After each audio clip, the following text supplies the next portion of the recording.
आइए हम दुआ करेंगे। आसमान में रहने वाले फिर एक बार हमारे मालिक और खालिक हम आपके सामने सजदा करते हैं। आज का दिन जो आपने हमारी ज़िंदगी के लिए दिया, लेकिन फिर एक बार याद कर रहे हैं उस कलवरी को जो 2000 साल पहले आपने हमारे लिए उस क्रूस का झंडे को ऊंचा उठाया और हमें इतना ऊंचा उठाया कि हम आसमान तक पहुंचे। खुदा वही जमीन और आसमान के बीच में जो लकड़ी लटकी हुई थी, वही लकड़ी हमें उस आसमान तक लेके जाती है जहां पर आपके पिता है पाक विराजमान है। खुदा फिर एक बार हम आपका शुक्रगुजार हैं आज के दिन के लिए कि आपने हमारी जिंदगी के लिए मौका दिया कि हम उस क्रूस के आपके उस बलिदान को जान सके और आपकी महिमा होती है। आपने ऐसा अनुग्रह किया, इसके लिए हम आपके शुक्रगुजार हैं। यीशु के नाम से विनती की और आपने सुन ली। हालेलुया, हालेलुया, ईश्वर की महिमा हो। सचमुच ही हमारे जीवन के लिए परमेश्वर ने 2000 साल पहले उस कलवरी पे अपनी जान गंवाई। लेकिन हम जानते हैं कि हमारा खुदा यीशु मसीह मरे हुए नहीं है लेकिन जिंदा है। Hallelujah, hallelujah. हम मरे हुए यीशु मसीह को आज महिमा देने के लिए नहीं, लेकिन जो जिंदा है, जिसने 2000 साल पहले हमारे लिए जो खून उस सलीब पर बहाया, उसकी याद के लिए आज हम यहाँ पर खुदा को महिमा देंगे कि हम जानते हैं कि जो 7 वचन प्रभु यीशु ने सलीब पर से कहे हैं, जो कलीसिया उसकी दुल्हन है, जो सलीब उठाकर चलती है, उसको भी इस वचन के अनुसार अपने सलीब को उठाना है ताकि हम उसके समान बने और उसकी दुल्हन के रूप में उसके सामने हाजिर हो सके। हालेलुया। अगर हम देखते हैं कि बाइबल कहती है श्रेष्ठ गीत में कि प्रभु यीशु मसीह के लिए बहुत खूबसूरत कहा गया है। श्रेष्ठ गीत की किताब 5 अध्याय में अगर हम देखेंगे 10वां वचन, मेरा प्रेमी गोरा और लाल सा है, वह 10,000 में उत्तम है। यहाँ पे खूबसूरती बताई गई है, लेकिन यशायाह नबी कहता है 53वें अध्याय में 2रा वचन, क्योंकि वह उसके सामने अंकुर की नाई और ऐसी जड़ के समान उगा जो निर्जल भूमि में फुट निकले। उसकी न तो कुछ सुंदरता थी कि हम उसको देखते और न उसका रूप भी हमें ऐसा दिखाई पड़ा कि हम उसको चाहते। कुछ रूप नहीं था। क्यों नहीं था? हम सिर्फ कहते हैं कि यीशु मसीह ने कोड़े खाए। कितने? 39। लेकिन हर एक कोड़े को एक एक रस्सी बांधी होती थी। हर एक रस्सी को 9 लोहे के गोले बांधे होते थे और हर एक गोले को एक एक कीला लगाया होता था। जैसे एक कोड़ा उसके पीठ के ऊपर मारा जाता था, हर एक कील उसके शरीर में घुसती थी और मांस को खींचकर बाहर लाती थी। ऐसे 39 कोड़े, सर के ऊपर कांटों का ताज है, हाथ पैर में कीले हैं और धूप में लकड़ी के ऊपर वो शरीर लटका हुआ है। कोई भी वस्त्र शरीर के ऊपर नहीं है। आदम साफ नंगा है। हम कहेंगे हमने फोटो में तो कपड़ा लटका हुआ, कमर में बांधा हुआ देखा है, लेकिन वो मनुष्य की कल्पना के द्वारा बनाया हुआ चित्र है। लेकिन खुदा ने यीशु मसीह पूरी तरह से सलीब के ऊपर नंगे थे। कोई भी वस्त्र नहीं है, कोई अश्लीलता नहीं थी। लेकिन जैसे आदम को बनाया था, वैसे ही आखिरी आदम को बनना बहुत जरूरी था, क्योंकि पहले आदम के द्वारा पाप आया और मृत्यु आई, लेकिन आखिरी आदम के द्वारा जीवन आया और वही जीवन देने के लिए उसको पूरी रीति से बिना वस्त्र का रहना बहुत जरूरी है। उनकी मां है और वो मंदिर जो सलीब के ऊपर लटका हुआ था, पुराने नियम में इंसान को, आदम को खुदा के स्वरूप में बनाया गया, अपने समानता में परमेश्वर ने उसको बनाया ताकि वो परमेश्वर का रहने का मंदिर कहलाए। लेकिन वो भी चला गया पाप करने के बाद। उसके बाद मूसा का तंबू आया, मूसा का तंबू भी चला गया। दाऊद का डेरा आया, दाऊद का डेरा भी चला गया। जरुब्बाबेल का मंदिर आया, सुलेमान का मंदिर आया, वो भी चला गया। हेरोदस का मंदिर आया। बाद में यीशु मसीह खुद परमेश्वर का मंदिर यहाँ पे आया और उसने कहा ये मंदिर गिरा दो, मैं 3 दिन में बांध दूंगा। वो अपने बारे में कहता, वो मंदिर भी चला गया। अब कलीसिया है जो उसका रहने का ठिकाना होता है, जो हमारे बीच में रहता है, जो उसका शरीर है। 2000 साल पहले वही शरीर क्रूस पर था, आज वही शरीर मंदिर के स्वरूप में यहाँ पर काम कर रहा है। लेकिन जब हम ऊपर जाने की कोशिश करते हैं तो हमें सीढ़ियों की जरूरत पड़ती है, और वो सीढ़ियां है ऊपर जाने के लिए क्रूस पर के वो 7 वचन जो हमें स्वर्ग तक पहुंचाते हैं, जो आसमानी खुशियां हमें देते हैं। भले वो 7 वचन यीशु मसीह ने सलीब के ऊपर कहे, लेकिन आज हमारे जीवन के अंदर वो बहुत मायने रखते कि एक मसीह लोगों के लिए वो सलीब के वचन जो है वो ऊपर जाने की सीढ़ियां है। और सबसे पहली सीढ़ी है वो है कि उसने कहा हे पिता इन्हें क्षमा कर दे, ये नहीं जानते हैं ये क्या करते हैं। वो कलाम जो मसीह जीवन के लिए बहुत जरूरी है, क्षमा। क्षमा का मतलब होता है बैर छोड़ना, एक दूसरे के साथ में बैर खत्म करना। लेकिन जब उसने कहा हे पिता इन्हें क्षमा कर दे क्योंकि ये नहीं जानते हैं ये क्या कर रहे हैं। क्षमा, जब उसने कहा क्षमा करना, इसका मतलब होता है ग्रीक में क्षमा करते ही रहना। हालेलुया, क्षमा करते ही रहना, क्षमा करते ही रहना। उस वक्त 2000 साल पहले पुराने गुनाहों के लिए उसने क्षमा करने को कहा। उस वक्त जो लोग थे उनको क्षमा करने के लिए कहा, और उसके बाद जो मनुष्य में जिंदगी आने वाली थी वहां पर उसने क्षमा करते रहने के लिए कहा। आज भी कोई भी व्यक्ति अगर उसके पास चला जाता है तो वो कहता है कि मैंने तुम्हारे पापों की क्षमा कर दी। आज वो क्षमा का शब्द, वो वचन हम देखेंगे कि उसने जो कहा है। हम जानते हैं कि हमारे लिए किसी को क्षमा करना बहुत मुश्किल है, नहीं? लूका रचित सुसमाचार 23 अध्याय का 34 कलाम। यीशु ने कहा हे पिता इन्हें क्षमा कर क्योंकि ये जानते नहीं कि ये क्या कर रहे हैं। हे पिता इन्हें क्षमा कर, ये नहीं जानते हैं क्या कर रहे हैं। लहू लुहान है बदन, हर एक शरीर के अंग से खून टपक रहा है, शरीर के ऊपर कोई मांस बचा हुआ नहीं है। और ऐसे स्थिति में दुश्मन को क्षमा करना, जिन्होंने उसको मारा है, कठिन है। हम आज अपने भाई को क्षमा करते हैं, अपने बहन को क्षमा करते हैं, पति पत्नी आपस में क्षमा करते हैं, लेकिन क्या ऐसे हमने दुश्मन को कभी क्षमा की है जिसने हमारे सताव के लिए हर एक चीज बनाई है, जिसने हमारे मुंह पे थूका गया है, मुंह के ऊपर चाटा मारा है, कोड़े खाए हैं हमने, और उस व्यक्ति के लिए हम कह रहे हैं कि हे पिता इन्हें क्षमा कर दे। नहीं, हमारे जहन में तो दुश्मनी बनी हुई रहती है कि भाई मैं इसका बदला कब लूं। हम जानते हुए अनजान बनते हैं, लेकिन क्षमा उन व्यक्तियों के लिए है। उसने कहा ये नहीं जानते हैं ये क्या कर रहे हैं। हम हर दिन जानबूझकर पाप करते हैं, हर दिन वही काम करते हैं, हर दिन वही रहता है, फिर आकर हम क्षमा मांगते हैं, वही पाप करते हैं। लेकिन वो जानबूझकर किए हुए पापों की क्षमा कभी नहीं होती है। पापों की क्षमा उन पापों की होती है कि जो अपने पाप को कबूल कर उसको करना छोड़ देता है।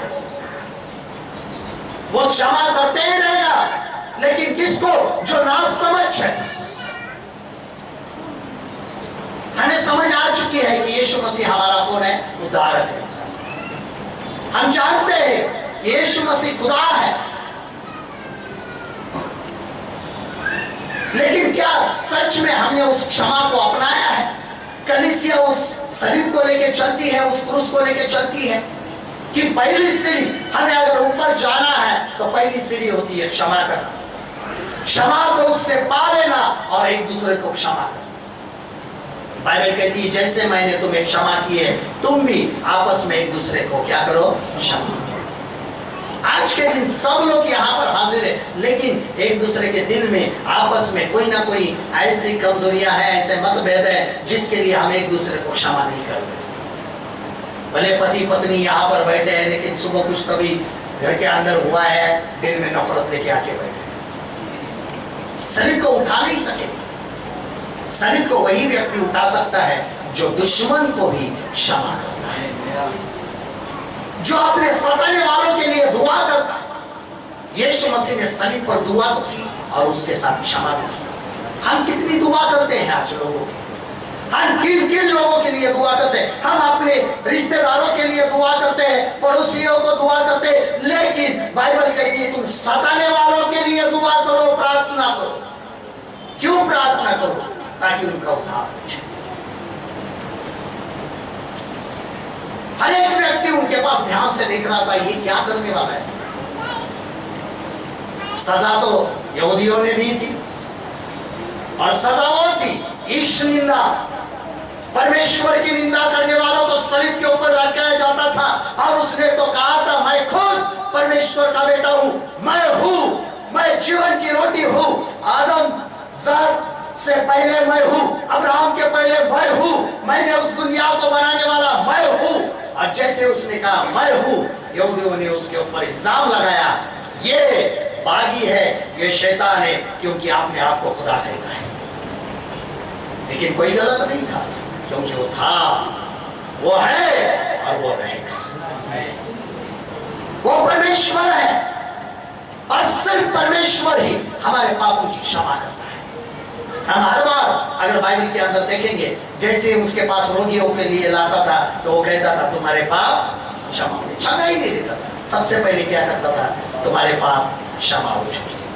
क्षमा करने का अधिकार सिर्फ परमेश्वर के पास था, ये बताने की कोशिश वो कर रहे थे तुम्हारे पाप क्षमा करने की अधिकार सिर्फ परमेश्वर में होते हैं। और वही वो कर रहा था, ये नहीं जानते हैं ये क्या कर रहे हैं। मत्ती 9:5 में कहता है सहज क्या है? यह कहता है कि तेरे पाप क्षमा हुए, या यह कहना कि उठ और चल फिर? क्या आसान है? सबसे आसान है पापों की क्षमा करना, एक दूसरे की क्षमा करना। जिंदगी में सबसे आसान कौन सा काम होगा? तो वो है एक दूसरे की क्षमा करना। लेकिन हमें वो बहुत कठिन लगता है। हम कैसे क्षमा करें? गलती तो उन्होंने की है, सजा उनको मिलनी ही चाहिए। हम कौन होते हैं सजा को मांगने वाले? हम एक दूसरे के पास सिर्फ क्षमा मांग सकते हैं, और क्षमा का मतलब मैंने पहले बताया है भूल जाना, याद रखना नहीं है। हम कभी कभी एक दूसरे को क्षमा करते हैं, बढ़ा दी, कैसे? मैंने तुम्हारे पापों की क्या कर दी? क्षमा कर दी। या तो तुमने मेरे बारे में कुछ कहा है, उसकी क्या कर दी? क्षमा कर दी। कुछ साल के बाद ऐसा हो जाता है, 4-5 साल के बाद हमसे कोई गलती हो जाती है और हम क्या कहते हैं? देख 5 साल पहले तूने ये गलती की थी, इसके लिए अब तुम मुझे क्या कर दे? जब तूने क्षमा की थी उसकी गलती आज तक 5 साल तक तुझे याद क्यों है? जो इंसान गहरे दिल से एक दूसरे को क्षमा करता है वो उसके गुनाहों को भूल जाता है, उसके अपराधों को भूल जाता है। जैसे कि परमेश्वर ने कहा है कि आज के बाद मैं तुम्हारे पाप को स्मरण नहीं करूंगा। उसने हमारे पाप जितनी पूर्व से पश्चिम की दूरी है उतने पाप हमसे दूर कर दिए। लेकिन हम हमारे अंदर वही एक दूसरे के लिए मलाल लेके चलते हैं, दिल के अंदर वही गंदगी लेके चलते हैं, एक दूसरे के लिए नफरत लेके चलते हैं। सताने वालों के लिए दुआ करना तो छोड़ो, हम उनको कोसते हैं, हम उसको श्राप देते हैं। क्यों? लेकिन जब सलीब के ऊपर यह था, कांटों का ताज उसने अपने सर पे लिया था, पूरी दुनिया का शाप अपने सर के ऊपर था और कह रहा था, देखो मैंने सिर्फ तुम्हारे पापों को नहीं लेकिन तुम्हारे श्रापों को भी निकाल दिया है और तुम श्राप मुक्त हो चुके हैं। हे पिता, इन्हें माफ कर दे क्योंकि ये नहीं जानते ये क्या कर। यहूदियों ने कहा इसका लहू हम पर बना रहे। आज तक वही श्राप यहूदियों पर चलता है, वो श्राप उन्होंने अपने ऊपर मांग लिया, लेकिन उसने कहा है कि ये नहीं जानते ये क्या कर रहे हैं, पिता इन्हें माफ कर दे। इतना लहूलुहान बदन है, फिर भी ये व्यक्ति एक दूसरे को क्षमा कर रहा है। नामुमकिन हो कोई भी इंसान ये करे, मुमकिन नहीं है।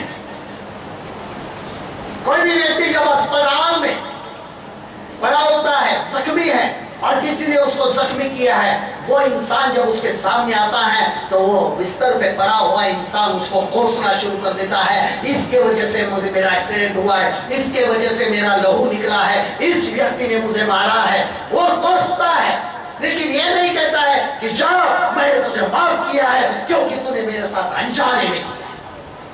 नहीं, कभी कभी हम मसीह लोग तो कहते हैं कि हम मसीह हैं, मंदिर में आके बैठते हैं, एक ही रोटी में से खाते हैं, एक ही प्याले में से पीते हैं, प्रभु भोज लेते हैं, बपतिस्मा हुआ है, पवित्र आत्मा से भरे हैं, लेकिन दिल में एक दूसरे के लिए नफरत क्यों है? क्यों एक दूसरे के साथ झगड़ा है? क्योंकि हम सही मायने में शरीर को उठाकर नहीं चल रहे हैं। इसके लिए यीशु मसीह ने कहा कि अपने शरीर को उठाओ और मेरे पीछे हो, अपने शरीर को उठाओ और मेरे पीछे हो। हम क्षमा की जो शरीर है उसको उठाने की कोशिश भी नहीं करते हैं। हमें बहुत जल्दी गुस्सा आ जाता है। क्या इतना लहूलुहान व्यक्ति प्यार से किसी को क्षमा करेगा? हमें जब कुछ बुरा भला कहा जाता है तो हमें बहुत गुस्सा आ जाता है। इसने मेरे बारे में ऐसा कहा, देखो मैं देखता हूं अभी उसको, मैं देखती हूं उसको। क्या समझते हैं अपने आप को? लेकिन क्या हम उनको कहते जाने, तो कहता है अनजान है, ना समझ है, उसको छोड़ देते हैं हम? नहीं, बिल्कुल नहीं। ना समझ है ये नहीं जानते हैं ये क्या करता है। एफिसियों 5:1 में कहा है, इसलिए प्रिय बालकों की नहीं परमेश्वर के सदृश बनो। प्रिय बालकों के नहीं परमेश्वर के सदृश बनो। हम अगर कलीसिया यीशु मसीह की दुल्हन है, उसका शरीर है, तो हम उसके सदृश बनने की कोशिश करते हैं। क्या उसका शरीर सलीब के ऊपर है? सलीब उठाने की कोशिश नहीं कर रही है कलीसिया। हम एक दूसरे के दुख तो बांट लेते हैं, नहीं आपस में। जब विवाह होती है, शादी होती है, तब एक दूसरे के लिए वचन दिए जाते हैं, सुख में, दुख में, दरिद्रता में, धनवानता में। मैं तुमसे क्या करूंगा?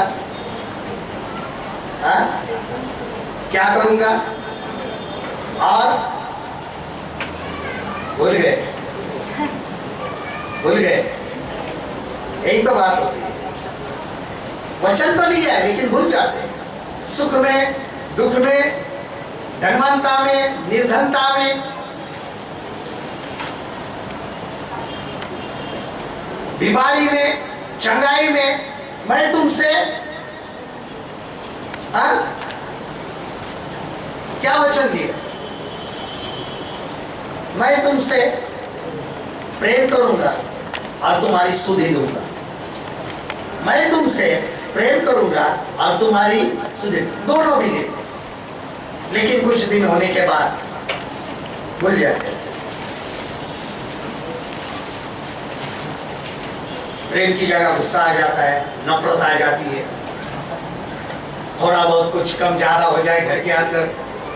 क्यों शादी की मैंने तुमसे, अच्छे अच्छे मुझे शादी के लिए न्योते आ रहे थे, तुमसे अच्छा कमाने वाला था, तुमसे शादी करके पछताई गई हूँ।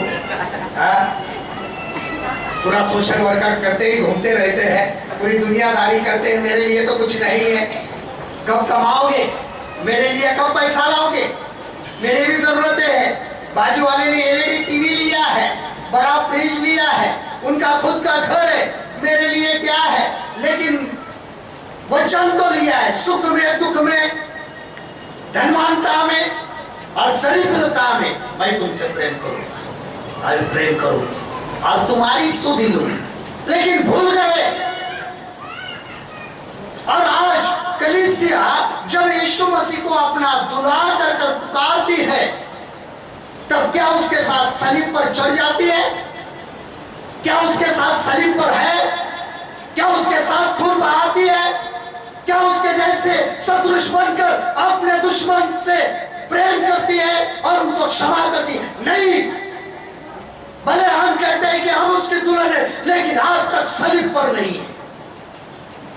और जब तक कलीसिया सलीब पर नहीं जाती है, वो एक दूसरे को क्षमा नहीं कर सकती है। हमारा जिस्म नहीं, आत्मा लहूलुहान होना जरूरी है।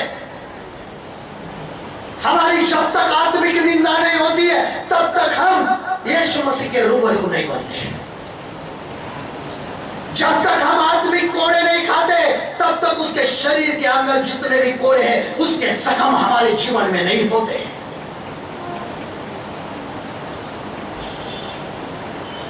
हम हमेशा ये कहते हैं मैं मसीह हूं, लेकिन यहां पे कहते हैं कि हे मेरे प्रिय बालकों, उसके सदृश्य बनो। वह सलीब पे था, क्या हम सलीब पे हैं? क्या वो दृश्य दिखाई देता है? जब दूल्हा मुश्किल में है तो दुल्हन भी मुश्किल सहती है। जब दूल्हा खुश है तो दुल्हन भी खुश होती है। लेकिन क्या सलीब के दुख सहने में उसकी दुल्हन उसके साथ है? क्या हम उसके साथ रहते हैं, उसके सदृश बनते हैं? और क्या कहते हैं हम आने वालों को, इन्हें क्षमा कर दे, ये नहीं जानते ही क्या कर रहे हैं। आज तक हमने सच्चे मन से किसी की क्षमा की है? क्या किसी को दुआ दी है? क्या किसी के लिए दुआ की है कि ये नहीं जानते क्या कर रहे हैं, प्रभु जी ने क्षमा कर दे, और उनको अपना जीवन देकर अपने पैरों तले ला, अपने चरण में ला, ताकि यह भी तुझ पर ईमान ला सके। हमारे जीवन में बहुत बड़ा मकसद होता है। पहली सीढ़ी जो होती है स्वर्ग जाने के लिए, एक दूसरे को क्षमा करने से पहले, जैसे हमने परमेश्वर से क्षमा पा ली है, वैसे ही हम एक दूसरे को क्षमा करते हैं। उसके सदृश्य बनो। क्या हमारे जीवन में उसके जख्म है?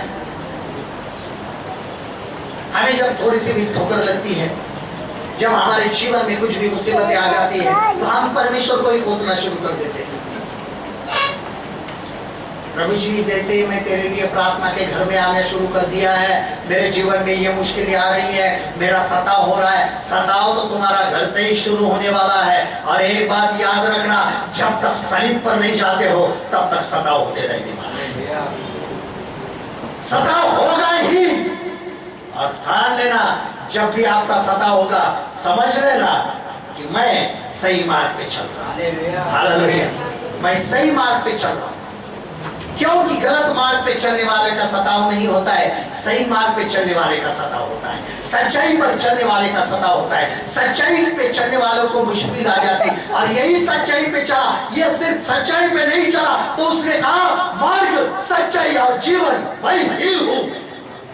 वो खुद सच्चाई था, सच्चाई है, और वो सच्चाई हमेशा बरकरार रहेगी, ऐसा वचन कहता है। परमेश्वर की सच्चाई हमेशा बनी रहती है।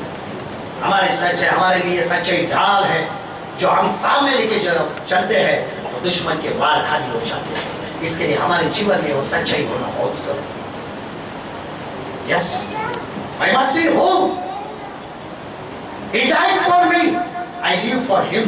वो मेरे लिए मरा, लेकिन मैं उसके लिए जीऊंगा। वो मेरे लिए मरा, लेकिन मैं उसके लिए जीऊंगा। सलीब के ऊपर जाना मरना नहीं होता है, सलीब के ऊपर जाना उसके लिए जीना होता है। हम नए सिरे से जी जाते हैं, हमारे अंदर एक नया जीवन आ जाता है, एक पाकिस्तानी आ जाता है। हमारे जिंदगी में बहुत सारे उतार चढ़ाव आएंगे, लेकिन उसके अंदर अगर हम सच्चाई पर डटे रहते हैं तो हम एक दूसरे को क्षमा करते रहते हैं। सिर्फ सच्चाई पे चलने वाला इंसान ही एक दूसरे को क्षमा कर सकता है। झूठ बोलने वाला इंसान कभी दूसरे को क्षमा नहीं कर सकता, याद रखना। झूठ बोलने वाला इंसान बदला ले सकता है, लेकिन सच पे की राह पे चलने वाला इंसान चाहे कुछ भी हो, वो एक दूसरे को क्षमा करता है।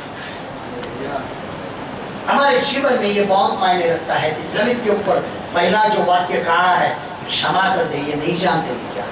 पहली सीढ़ी है ऊपर जाने के लिए। हम कभी कभी उल्टा जाते हैं, पहले स्वर्ग में जाने की कोशिश करते हैं, फिर क्षमा करने की कोशिश करते हैं, वो होने वाला नहीं है। पहली सीढ़ी क्षमा है, तब हम ऊपर जाएंगे, ऊपर से नीचे आने वाले नहीं। ऊपर से नीचे क्षमा करने का अधिकार सिर्फ परमेश्वर को है, और क्षमा मांगकर ऊपर जाने का अधिकार सिर्फ इंसान को है। हम उल्टा काम करते हैं, ऊपर से नीचे, ऊपर से नीचे, नीचे से ऊपर। पहली सीढ़ी अपना क्षमा। आज अपने दिल से पूछो, क्या मैंने अपने सच्चे दुश्मन को क्षमा की है? दुश्मन भी सच्चा होना बहुत जरूरी है। हालेलुया। जो मेरा सही मायने में दुश्मन है, मैंने उसको क्षमा की है। क्या मैंने कहा है परमेश्वर हे पिता इन्हें माफ कर दो, मैं इसको माफ कर रहा हूं। स्टेफनस ने कहा, हे परमेश्वर इनके पाप इनके तरफ ना गिन, इनको क्या कर दे, क्षमा कर। स्टेफनस का ये शब्द आखिरी था। जब उसको पथराव हो रहा था, तब उस इन्हें क्षमा कर, ये पाप इनकी तरफ ना गिन। हम दिन रात वही गुनाह को याद करते हैं, सोते वक्त, जागते वक्त, खाते वक्त, पीते वक्त, सब उसने मेरे लिए ऐसा किया, उसने ऐसा कहा, उसने ऐसा बोला है, उसने ऐसा कहा है, उसने मेरे बारे में ऐसा ऐसा झूठी अफवाहें फैला दी। धन्यवाद दो, अफवाहें फैलाई।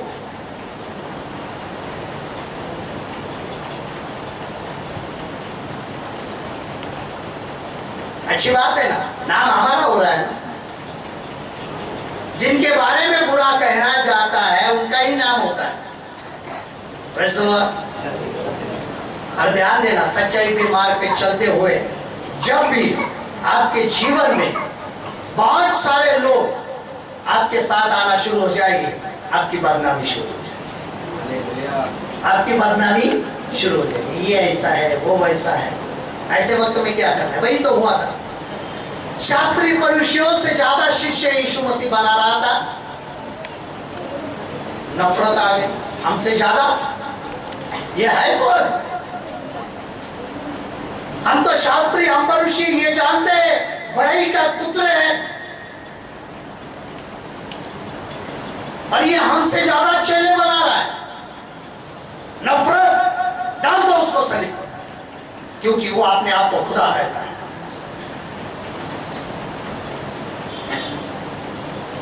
हमारे जीवन में भी जब भी ऐसे नफरत भरे लोग आ जाते हैं इर्द गिर्द, धन्यवाद दो परमेश्वर को। हालेलुया। धन्यवाद दो उसको कि परमेश्वर अब मैं तेरे सलीब के पास हूं, अब मैं तेरे सलीब के पास हूं। जब भी हमारा विरोध होता है समझ लेना हम सलीब के पास हैं।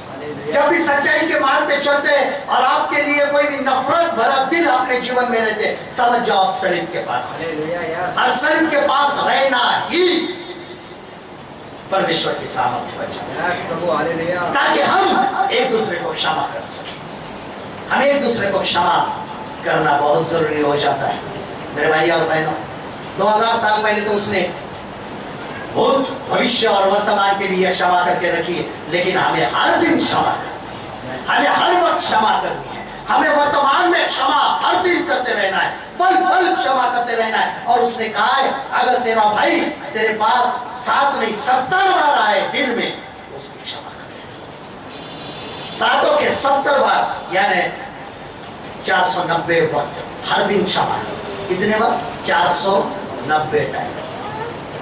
हम कितनी बार करते? 1 बार करते, 2 बार करते, 3 बार करते, बाद में बोलते बस अभी मेरी सहन शक्ति खत्म, अभी तू बंद मैं शुरू, अभी बस हो गया। 3 बार किया ना, बस हो गया। प्रभु यीशु मसीह ने कहा एक गाल पे कोई चाटा मारेगा था दूसरा गाल भी दे देते आजकल मसीह लोग। हर बार में बोलते 1 हो गया, 2 हो गया, खत्म, अभी तेरे 2 बाकी।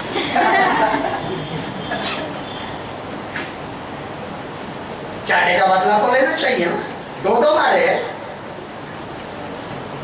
गाल तो 2 ही है ना, एक यहाँ पे एक यहाँ पे। यीशु मसीह ने कहा था 1 गाल पे मारेगा तो दूसरा गाल आगे करना, अभी खत्म। लेकिन क्या कोई कहेगा ठीक है 2 मारा है, हमें परमेश्वर आपको आशीष दे, करेंगे? मुश्किल है।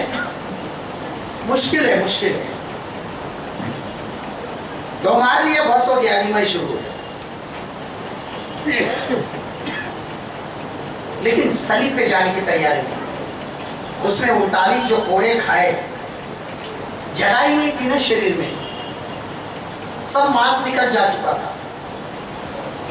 और जो लकड़ी सलीब की थी उसकी एक खासियत थी, जैसे उसको धूप में डाला जाए उसमें से गर्म तेल निकलता था, और वो तेल उसके शरीर में जा रहा था, गर्म तेल उसके शरीर में जा रहा था।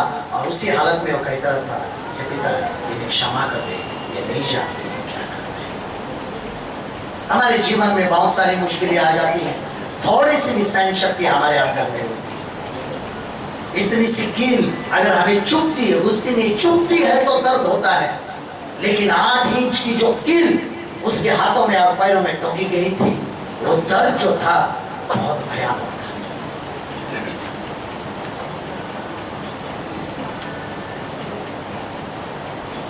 खून का एक कतरा भी बाकी नहीं था शरीर में। अस्थि पंजर उस सलीब पे था और उसमें से सिर्फ आवाज आ रही थी, सिर्फ आवाज। जो आवाज पहले थी, आदि में वचन था, वचन परमेश्वर था और वचन परमेश्वर के साथ था। वही वचन, वही आवाज फिर आ रही थी उस सलीब से, हे पिता इन्हें क्षमा कर दे क्योंकि ये नहीं जानते हैं ये क्या कर रहे हैं। उस अस्थि पंजर से सिर्फ आवाज आ रही थी। आज भी हम उसकी आवाज बनने की कोशिश करना बहुत जरूरी है, ताकि हम भी ये कह सके कि पिता इन्हें क्षमा कर दे, ये नहीं जानते हैं ये क्या कर रहे हैं। ये हमारे जीवन का बहुत बड़ा मकसद है कि हम भी जैसे उसने हमें क्षमा की, हम भी एक दूसरे की क्षमा करें। आइए हम दुआ करेंगे। अरे प्रभु जी धन्यवाद देते, आपकी महिमा करते हैं, आपके नाम को ऊंचा उठाते हैं। फिर एक बार हम अपने आप को अपने सदृश बनाने के लिए यहाँ पर आए हैं। आज आपकी छवि हमारे जीवन में आ जाए और आपका सहन हमारे जिंदगी में बनता रहे, और आपका होने दीजिए आपके नाम का जय करें, यीशु के नाम से आमीन।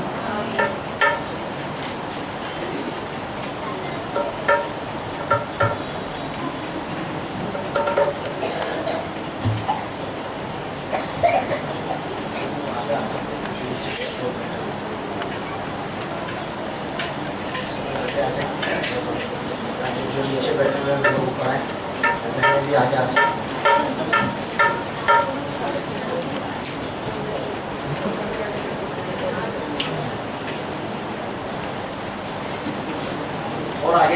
लोग आगे आगे आइए जल्दी। नीचे जितने लोग हैं सबको ऊपर बुलाइए। सब बच्चे नीचे बुलाइए।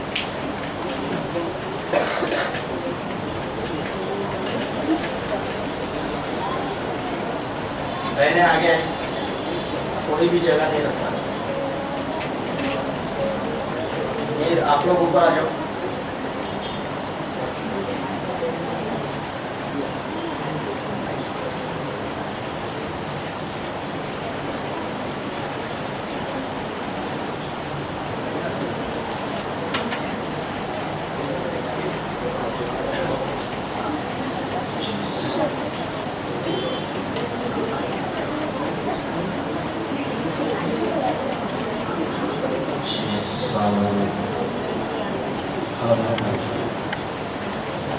प्रभु यीशु मसीह के मुख से पहला शब्द निकला, वो शब्द था हे पिता इन्हें क्षमा कर। शब्द ने पूरी कायनात को बदल कर दिया। ये शब्द में इतनी ताकत है कि जब इस शब्द को लोग सुनते हैं तो उनका जीवन बदल जाता है। वो जीवन जो कठोरता और गुस्से और क्रोध का है, शब्द के आते ही समाप्त हो जाता है। वो कलवरी क्रूस से पुकार कर कहता है, ऐ पिता इन्हें क्षमा कर, क्योंकि ये नहीं जानते कि ये क्या करना है। जो क्रूस पे कुर्बान हो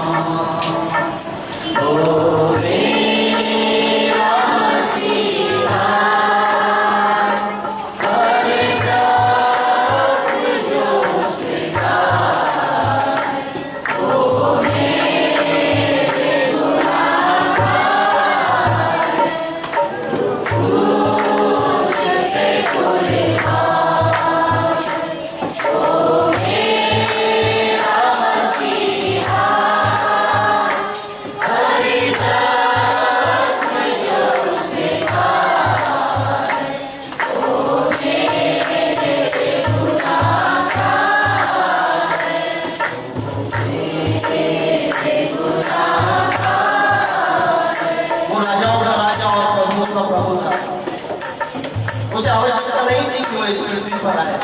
वो तो मंगलों पर चलता था, वो तो खुदा का बेटा था। लेकिन इंसान के पाप जो उसे इस पृथ्वी पर ले आए। और वचन धर्मशास्त्र हमें बताता है, उसने वो दुखों को सहा जो एक इंसान सह नहीं सकता। उस पर कोड़े बरसाए जाते थे, उस पर थूका जाता था, उसके बालों को खींचा जाता था। जब उस पर कहते पड़ती थी तो उसके साथ में उसका मांस भी बांध देता था।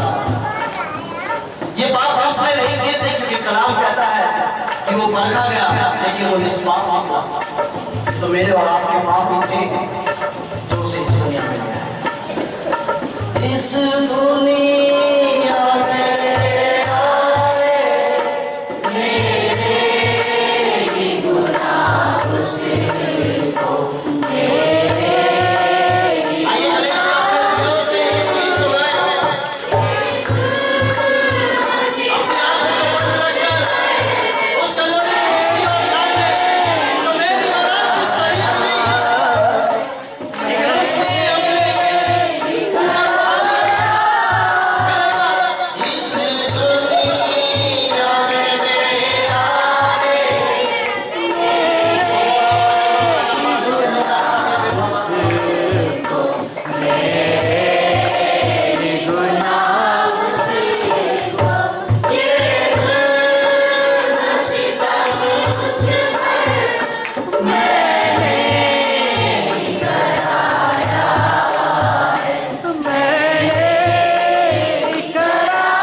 खुद कलवरी क्रूस पर चला गया। कलाम में लिखा है कि पाप के कफारे के लिए किसी का खून बहना या बलिदान होना बहुत आवश्यक था। वो इंसान जो कलवरी क्रूस का था वो यीशु मसीह का नहीं बल्कि मेरा और आपका था। लेकिन उसने कहा एक सब परिश्रम करने वालों, बहुत से दबे हुए लोगों, मेरे पास आओ, मैं तुम्हें विश्राम दूंगा। और वो मेरे और आपके पापों के बोझ को लेकर वो कलवरी क्रूस पर चला गया। मुझे और आपको वो जिंदगी जो अदम की वाटिका में हमारे पास से खो चुकी थी, यीशु मसीह की कलवरी क्रूस के द्वारा फिर वो जिंदगी हमारे पास में आ गई, फिर वो जीवन हमारे पास में आ गया, फिर वो अनंत जीवन को प्राप्त कर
शब्द का पहला वो था है पिता क्षमा। उसके बाद में फिर उसके मुंह से एक शब्द निकला, वो शब्द था कि आज ही तो मेरे साथ स्वर्ग लोक में होगा। वो आज हमसे चाहता है कि हम अपने गुनाहों की माफी लेकर आज ही उसके साथ खुदावन दूसरे शब्द को हम सुनना चाहते हैं। लिखा दिंदास महान करके तो तेरा अनुग्रह, तेरी दया और तेरी कृपा तो उन पर कर, ताकि हमारा जीवन इस शब्द के अनुसार नासरी यीशु मसीह के नाम में आमीन।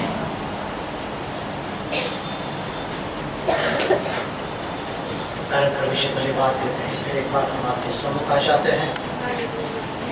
आप हमें जिंदगी देने वाले हैं, जो जिंदगी सिर्फ आपके तरफ से होती है, कोई दे नहीं सकता है, लेकिन देने वाले आप हैं। इसके लिए हम आपके शुक्रगुजार हैं और फिर एक बार वही जिंदगी पाने की कोशिश कर रहे हैं, ताकि हम उसको पाकर आपकी इस वक्त जब हम दूसरे वचन को देख रहे हैं, दूसरे शब्द को जानेंगे, सबसे बड़ा जो दुनिया में जो भी चमत्कार है वो है उद्धार होना। दुनिया का सबसे बड़ा चमत्कार इंसान का उद्धार होना। हम कहते हैं मरे हुए जिलाए जाए, बड़ा चमत्कार है। कोड़ी चंगे हो जाए, बड़ा चमत्कार है।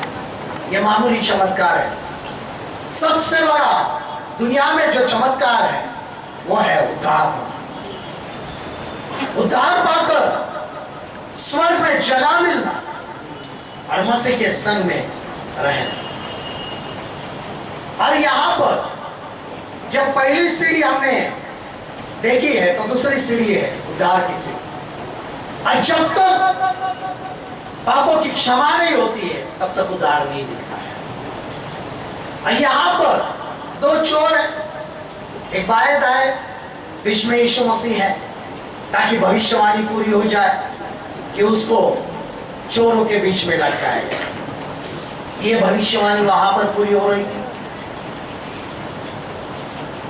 हर एक व्यक्ति उनको देख रहा है, चोर भी देख रहे हैं, और एक चोर जो उसकी निंदा करना चाहता है। अगर तू परमेश्वर है तो अपनी भी जान बचा और हमारी भी बचा। लेकिन उस वक्त दूसरा जो चोर है उसको कहता है, क्या तू परमेश्वर से भी नहीं डरता है? हमारी सजा तो योग्य है, इसने तो कुछ भी नहीं किया है। क्या ये गवाही जब आप न्यायालय में जाते हैं, कोर्ट में जाते हैं, तब एक चोर दूसरे चोर के लिए जब गवाही देगा तो मानी जाएगी? नहीं। लेकिन एक चोर यीशु मसीह के बारे में कहता है इसने कुछ भी नहीं किया है, नहीं मान रहे। वो चोर है ना, वो कुछ भी कहेगा, खुद को बचाने के लिए वो कुछ भी मस्का पॉलिश करेगा, मक्खन लगाएगा। देख यीशु, मैं तेरे पास हूं, मैं तेरे से बात कर रहा हूं, आज मैं तेरी बाजू ले रहा हूं, तूने कुछ नहीं किया है। लेकिन जो पहला वाक्य उसने कहा था, क्या तू परमेश्वर से भी नहीं डरता है, बहुत मायने रखता है। और तब उसने कहा, लूका 23:32 और 43 में, तब उसने कहा, हे यीशु, जब तू अपने राज में आए तो मेरी सुधि लेना। उसने उससे कहा, मैं तुझसे सच कहता हूं कि आज तू मेरे साथ स्वर्गलोक फिरदौस में होगा। बहुत खूबसूरत बात है। तू आज ही मेरे साथ फिरदौस में होगा, स्वर्गलोक में होगा। एक चोर जिंदगी भर उसने चोरी की, जिंदगी भर लोगों को लूटा मारा, लेकिन परमेश्वर से आखिरी बार विनती कर रहा है कि मैं आखिरी चोरी करने जा रहा हूं।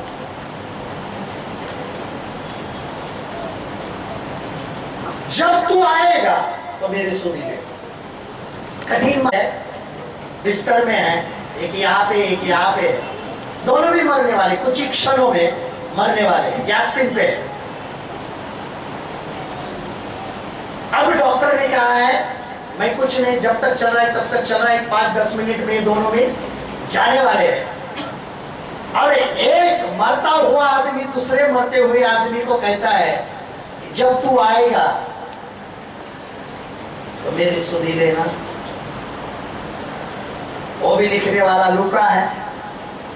लूका एक डॉक्टर है। डॉक्टर तो इस बात को मानते नहीं है, मरे हुआ जिंदा हो जाएगा। डॉक्टर इसके ऊपर विश्वास रखेगा? कभी नहीं। एक वैद्य यहां पे सर्टिफिकेट दे रहा है, प्रमाण पत्र दे रहा है, क्योंकि आजकल दुनिया में सबसे महत्वपूर्ण प्रमाण पत्र है डॉक्टर का, जन्म प्रमाण पत्र और मृत्यु प्रमाण पत्र। डॉक्टर ने कहा यह मर गया, मर गया। डॉक्टर ने अगर लिखा है यह जिंदा है, जिंदा है। लेकिन वही डॉक्टर, वही वैद्य लिख रहा है मरने के बाद भी तू फिर से आने वाला है। हालेलुया।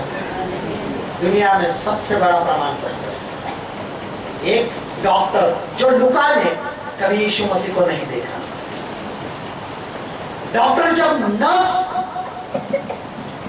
टटोलता है तब वो कहता है जिंदा है या मरा है, और फिर वो प्रमाण पत्र देता है ये जिंदा है या मरा है। जब तक एक वैद्य किसी बीमार व्यक्ति को चेक नहीं करता है प्रमाण पत्र नहीं देता, लेकिन ये बिना देखे दे रहा है। आज ये बहुत महत्वपूर्ण बात है एक मरता हुआ व्यक्ति दूसरे मरते हुए व्यक्ति से कहता है कि जब तू आएगा अपनी बादशाहत में, अपने राज्य में, तब मेरी सुधि लेना। मरता हुआ व्यक्ति भी उसे कहता है मैं तुझे सच सच कहता हूं, तू आज ही मेरे साथ सुधि ले। और लिखने वाला एक वैद्य है जिसने कभी दोनों को भी देखा। यह है विश्वास, यह विश्वास का काम है।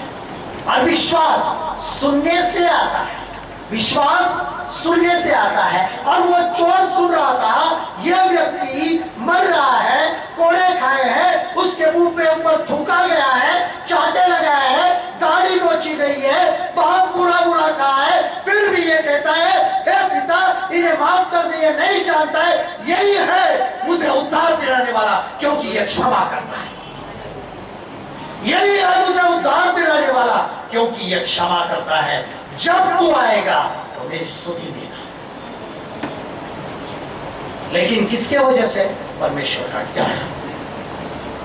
बाइबल कहती है परमेश्वर का डर, परमेश्वर का भय ज्ञान का प्रारंभ है। The fear of the Lord is the beginning of wisdom। और वो ज्ञान उसको वहीं पर मिला जब उसने कहा क्या तू परमेश्वर से नहीं डरता है? तब उसको ज्ञान आया कि ये आने वाला है। वो देख रहा था ये राज्य में आने वाला है, ये जिंदा होने वाला है, ये राजाओं का राजा है और प्रभुओं का प्रभु, जो इतना होने पर भी एक दूसरे को क्षमा करता है। क्षमा का अधिकार सिर्फ राजाओं के राजाओं को होता है कि भले कितने भी गुनाह क्यों ना करे, उसको छोड़ने का अधिकार राजाओं को होता है। यह अनुग्रह होता है परमेश्वर। और उसने उसके पास देखा, मुझे याद कर। उसने ये नहीं कहा कि मुझे आप ये उतार दे जब तू आएगा। अगर हमें किसी ने कहा हम बड़े इंसान बन गए, बहुत बड़े अहदे पे गए, और भैया कहा अरे भैया अपने दोस्त को नहीं भूलना जब तू उस कुर्सी में बैठेगा तो।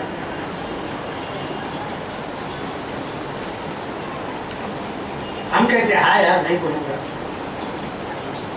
देखते जब वक्त आएगा तो मैं फोन करूंगा तुझे। लेकिन सामने वाला बार बार हमें फोन करता है, हम उठाते नहीं है, कि क्या मुसीबत है यार। जब मैं अहदे पे चढ़ गया ये तो पीछे ही लग गया। लेकिन इसने सच्चाई का मैं तुझे सच कहता हूं। इंग्लिश में आया वेरली वेरली आई से, सच सच कहता हूं आज ही मेरे साथ सुख लो, मेरे साथ उसके साथ रहेंगे। क्या मांगा? सोना मांगा, चांदी मांगा नहीं। दूसरी बात उसने देखी, जिस व्यक्ति के वजह से हमारा जो सरदार बरब्बा था उसको छोड़ा गया, इसके वजह से, ताकि एक रिवाज था कि बड़े त्योहार के दिन, बड़े पर्व के दिन किसी एक को राजा के अनुमति से क्या किया जाए? छोड़ा जाए। तो पिलातुस ने पूछा मैं किसको छोड़ू? बरब्बा को छोड़ू या तुम्हारे लिए यह तुम्हारा राजा यीशु है उसको छोड़ो?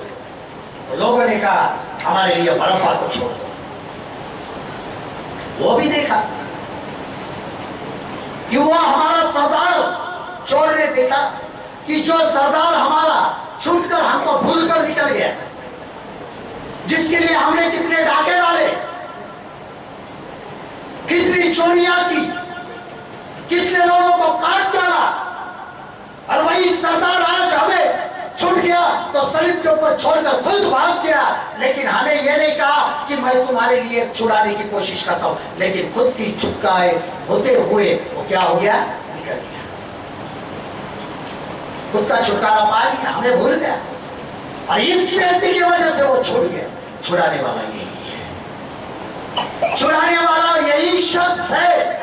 आज मैं इससे ही मांगता हूं, देख जब तू अपने राज्य में आएगा तो मुझे याद कर, सिर्फ याद कर, मेरे लिए काफी। हमारे जीवन में परमेश्वर ने हमें याद करना यही बहुत बड़ी बात होती है। हमारे जीवन में ऐसे कौन से काम हैं कि हम परमेश्वर को याद करना चाहते हैं? हमने ऐसे कौन से काम किए हैं कि वो हमारी सुधि ले, वो हमें याद करे? ऐसा कौन सा भी काम नहीं है। हम सिर्फ कहते हैं हमें परमेश्वर की याद आ रही, लेकिन क्या परमेश्वर हमारे कुछ कामों को याद करे? हमने ऐसे कुछ काम किए हैं? दुल्हन की याद दूल्हे को तो आती ही है, हमेशा आती रही।